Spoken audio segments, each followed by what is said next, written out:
علي عبد الله حسين علي guudlawe ayaa noqday madaxweynaha 4 sano ee soo socda hogaamin doona maamulka hirshabelle kadib dorasho maanta ka dhacday magaalada jowhar ee xarunta gobolka hirshabelle dhexe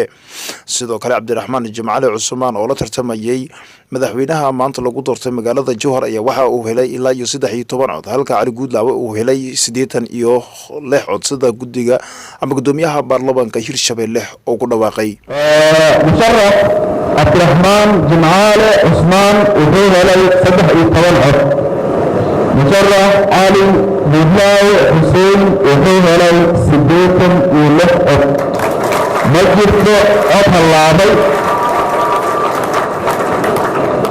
ayaanu faraxsanahay maanta inay si loogu soo gabagabowdo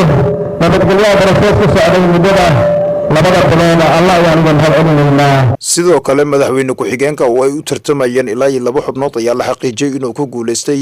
gudoomiyihii hore ee gobolka hiiraan yusuf ahmed hagar yusuf dabageed oo la sheegay inuu helay codad gaaraya ilaa 87 cod halka maxamed maxamuud cabdulle oo ku magac dheer maxamed dheeren oo ku guuleystay ilaa 12 cod sida uu ku dhawaaqayo gudoomiyaha baarlamaanka dowlad goboleedka hirshabelle dambe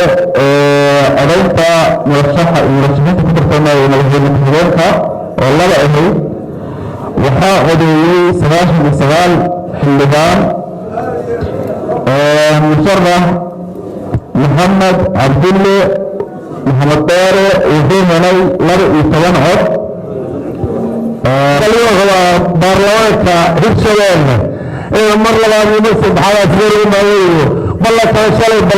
labada mas'uul oo maanta lagu doortay magaalada jowhar ee xarunta gobolka shabeellaha dhexe ayaa isla halkaasi lagu dhaariyay waxaana ay ballan qaadeen in ay sii dardargelin doonaan howlaha horyaala isla markaana ay samata bixin doonaan shacabka reer hirshabelle